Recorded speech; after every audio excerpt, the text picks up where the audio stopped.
Hello साथीहरू, दिउँसोको खाजा खानुभयो त?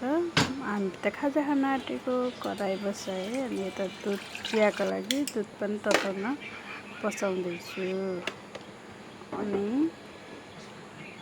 अनि त्यस पछाडि घिउ हालेँ।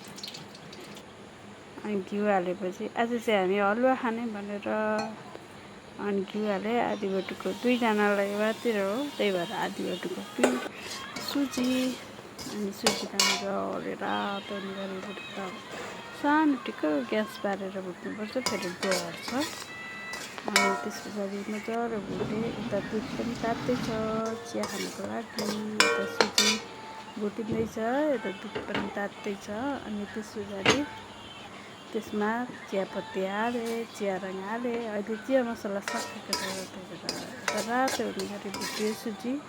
अब पानी हाल्ने, आधी बटुको पिठोलाई 2 बटुको पानी हालेँ, मजाले रातो हुने गरी भुटिएपछि।